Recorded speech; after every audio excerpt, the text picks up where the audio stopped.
Le rideau sur la science se lève, tapis dans l'ombre des abysses, chaque nuit des milliards d'organismes vers la surface de l'eau s'élèvent. Ainsi enveloppés dans la pénombre, ils échappent à leurs prédateurs et se délectent d'un grand festin. Mais soudain, a sonné l'heure, et tel un grand ballet quotidien, ils disparaissent vers les profondeurs. Bonjour, pour ce nouvel épisode de la mission Tara Microbiome, je vous propose d'embarquer sur le fleuve Amazone, de naviguer sur ses eaux boueuses et tumultueuses jusqu'à son panache, là où le plus grand fleuve du monde se déverse dans l'océan. Si ce dernier n'a pas encore dévoilé tous ses secrets, la nuit subaquatique reste encore largement inexplorée. Je vous invite à plonger dans un monde invisible et silencieux pour assister à la plus grande migration d'êtres vivants sur la planète. Mais avant de prendre le large, profitons de quelques instants de répit. Ouvrez grand vos oreilles, nous partons explorer cette jungle luxuriante et son labyrinthe de petits canaux dissimulés sous la canopée.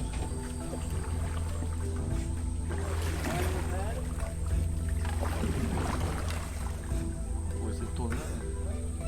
Je fais en avant alors. Ici là.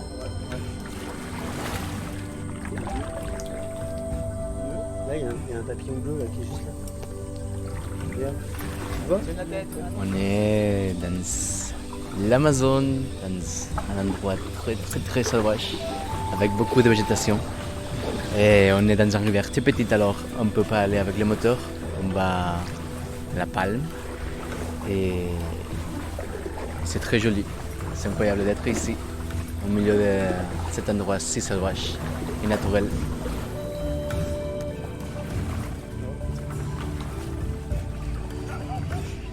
Il y a un petit garçon qui nous regarde, il est derrière et il court. Regarde.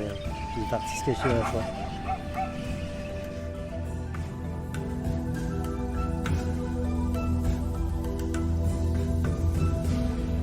Je m'appelle Douglas et je suis biologiste marin à bord de Tara. On s'est tous partis de ce leg pour l'Amazone et l'Amazonie, donc il y avait une super excitation. Déjà 3 jours avant d'arriver dans le fleuve, plusieurs centaines de kilomètres au large, on voit déjà les effets de l'Amazone sur l'océan Atlantique, parce que l'eau elle a viré de couleur, elle est devenue complètement verdâtre et marronâtre, mais l'embouchure de l'Amazone était encore à 1 ou 2 jours de navigation, donc c'était vraiment, son impact était déjà impressionnant alors qu'on n'était même pas encore dedans.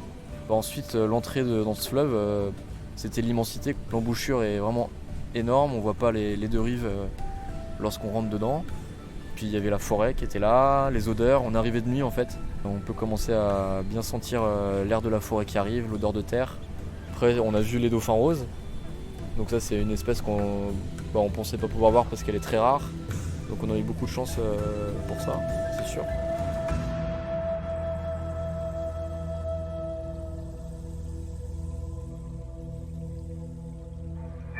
Ele navegou pra fora aqui, passou pra fora, como a proa navegando aí. Chamei aqui o abençoado Safrão, não, cortou por aqui.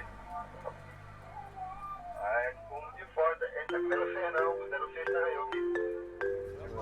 Après, on vire l'autre coin, on vire la garde, je garde celle-là, juste pour faire arrière et ça va aller. Là, en fait, il n'y a pas de. Tu vois, il n'y a quasiment pas de jus. Nous voici à présent à bord de la goélette, amarrée au ponton de la capitainerie de Puerto Santana sur le fleuve Amazone. Il est 8 h du matin, le départ pour la prochaine station de prélèvement est imminent. Sur le pont, le capitaine prépare la manœuvre avec son équipage. Un petit coup sur Après, la ça garde arrive vite, hein, des fois. montante. Ouais, Limite, ça... complètement, ouais. Je m'appelle Martin, je suis un des capitaines de la goélette Tara. Nous sommes à Puerto Santana, à côté de Macapá, sur l'Amazone, au Brésil. On a pareil là dans les minutes qui viennent. Bon, bah, c'est parti.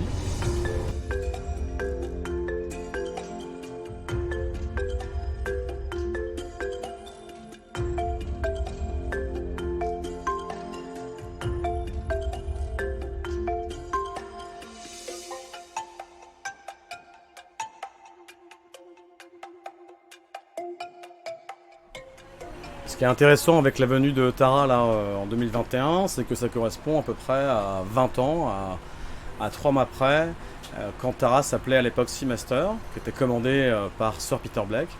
Et ils venaient de faire une expédition sur tout l'Amazon, ils sont montés jusqu'au Rio Negro, 1400 milles. Et à ce moment-là, pour Peter Blake, c'était qu'il avait tout gagné, Coupe de l'Amérique, Trophée Jules Verne, Whitbread, c'était de partager. Et début des années 2000, le but c'était quand même déjà la sensibilisation à l'écologie. Et il voulait vraiment en fait faire des films et sensibiliser les gens au fait que la planète c'est important de protéger.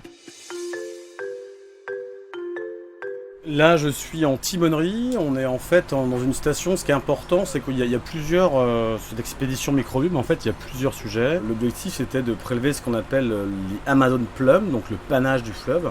C'est un panache qui est assez énorme parce que l'Amazon en fait il a une contribution d'eau douce dans l'océan de quand même 18%, ce qui est énorme. Son débit c'est 200 000 m3/s, ça fait 2 millions de litres à la seconde, c'est énorme aussi. Et en fait son débit est équivalent à ceux des 6 plus gros fleuves derrière de la planète.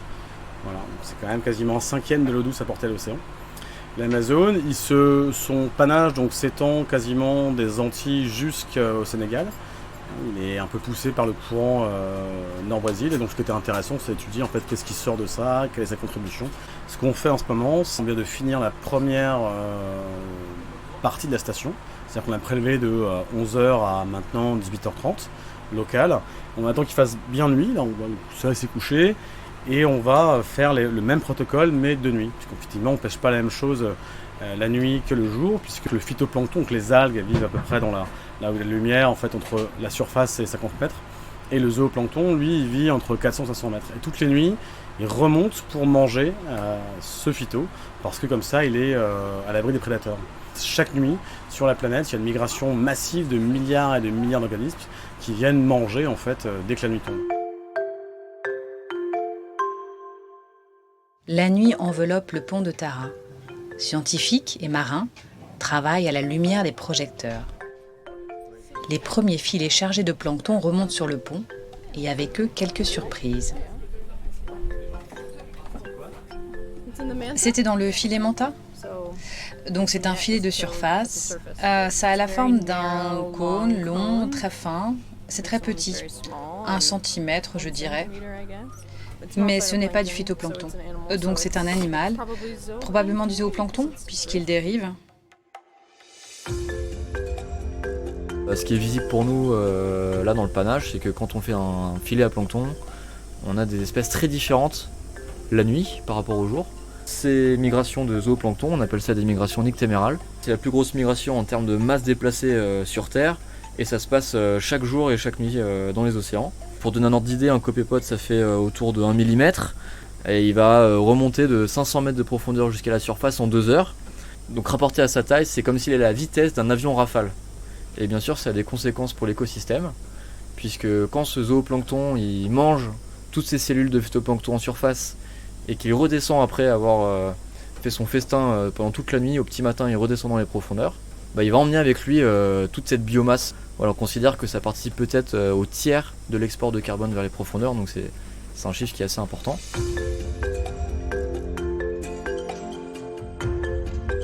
Alors, je m'appelle Elena Cruz de Carvalho et je fais partie des scientifiques et donc je participe au prélèvement d'échantillons sur cette mission. Je suis d'origine portugaise et américaine.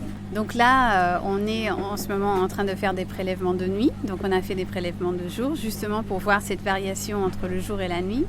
Et on est dans un endroit très particulier. Donc au niveau de l'équateur, on est à ce qu'on appelle une photopériode de 12-12, c'est-à-dire on a la moitié du jour qui est coupée, donc on a 12 heures de lumière et 12 heures de nuit. Alors moi, ce qui m'intéresse, c'est de voir qui est présent et qui fait quoi.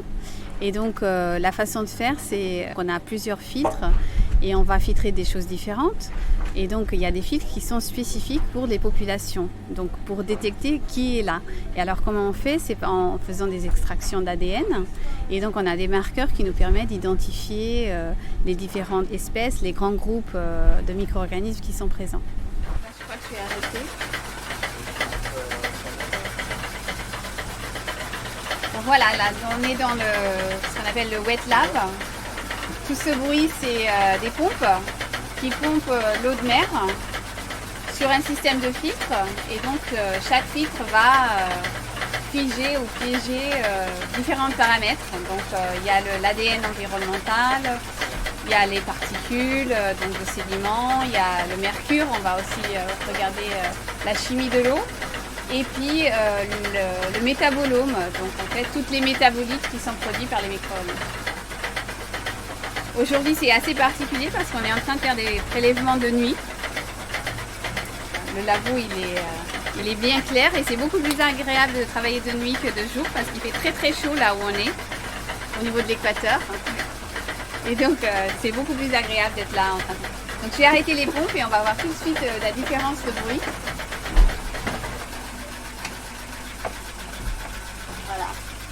Voilà, je vais ouvrir le premier support. Donc je fais le vide pour que le filtre ne soit pas collé au support. Et puis tu vas pouvoir voir la couleur du filtre. On est déjà au niveau de la mer. On est quand même de l'océan, je veux dire. Oui, même si on est dans l'océan, on est quand même dans ce qu'on appelle le plume du fleuve l'Amazone et que, comme tu peux voir, les sédiments sont encore bien marrons. Ça ressemble un peu à de la soupe. Oui, ça ressemble à de la soupe, d'épinards. C'est pas aussi marron que ce qu'on avait en Amazonie. Donc là, qui était vraiment un marron de boue. Là, c'est plus soupe aux épinards. Et donc là, je vais plier le filtre. C'est un travail de minutie. Bon, avec mes pinces, j'essaie de manipuler. Il ne faut surtout pas que je touche le filtre, donc l'échantillon. Je le plie en deux. Voilà. Et en fait, cet échantillon part à l'étuve pendant 12 heures. Et après, il est congelé. Et est-ce que tu vois déjà une différence entre ce que tu as prélevé aujourd'hui de jour et là de nuit? Bonne question. Ouais, je dirais que là, c'est moins marron. Alors, est-ce que ça a un lien avec ces 2 jours de nuit? Les populations vont éventuellement changer, donc ça va forcément changer la couleur. Mais on saura plus quand on aura fait nos analyses.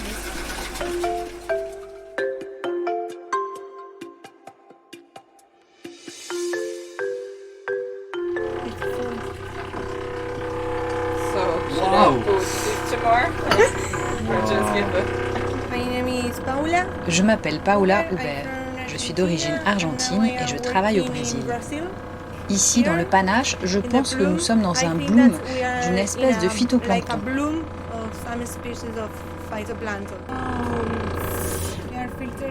Les échantillons du filet que nous filtrons sont très différents des échantillons prélevés sur le fleuve.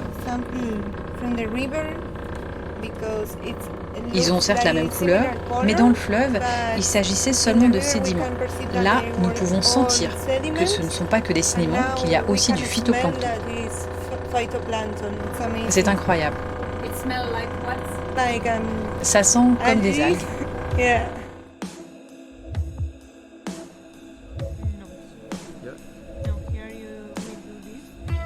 Yeah, but we exchange both. Yeah. So the deck net will be 12. And this one 8 liters. So in total we have 36 liters for the deck net. Okay. Avant de venir échantillonner dans la plume, là, nous étions aussi sur l'Amazone il y a quelques jours. L'Amazone est un fleuve extrêmement intéressant, notamment pour le cycle du carbone, parce que quand l'Amazone coule sur la Terre, il est une source de carbone pour l'atmosphère. L'Amazone est tellement turbide que la photosynthèse est très limitée, il y a très peu de phytoplancton finalement, c'est pour ça qu'il y a beaucoup de dégradation bactérienne et que l'Amazone rejette du CO2. Mais quand l'Amazone va se jeter dans l'océan et se diluer, le fleuve va fertiliser la côte et permettre un gros développement de phytoplancton. Et ce processus-là va conduire à un énorme puits de carbone de l'atmosphère vers l'océan. Et on a un instrument qui mesure par exemple la pression partielle en CO2 dans l'eau en cours de navigation. Et on a pu s'apercevoir qu'autour de Macapa par exemple on était à 3000 parties par million de CO2. Et alors que quand on est sorti de De l'Amazone et du panache, on est descendu à des valeurs très basses, jusqu'à 50, 70 parties par million, alors que la valeur de l'atmosphère se situe autour de 400 par exemple. Et donc on a vraiment un changement d'envergure là-dessus, et ce changement il a de forts effets au niveau régional ou global sur le cycle du carbone. Pour étudier ces migrations nictémérales, pour étudier tous ces cycles différents entre la nuit et le jour, tout le monde à bord, là, les 14 personnes à bord du bateau, on doit tous un peu maltraiter nos propres rythmes à nous, parce qu'il y a des quarts, parce que du coup on fait des filtrations, on déploie des instruments la nuit, et ça nous oblige aussi à nous adapter à cette manière de travailler qui est très différente de nos cycles naturels.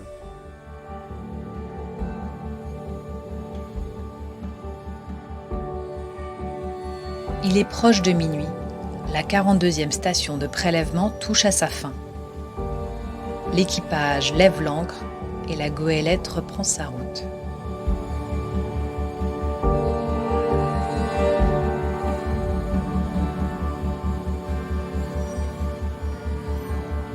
J'espère que cette découverte de l'Amazone vous a plu. Merci à tout l'équipage. Je vous souhaite une très bonne journée. À bientôt sur les ondes Tara Océan.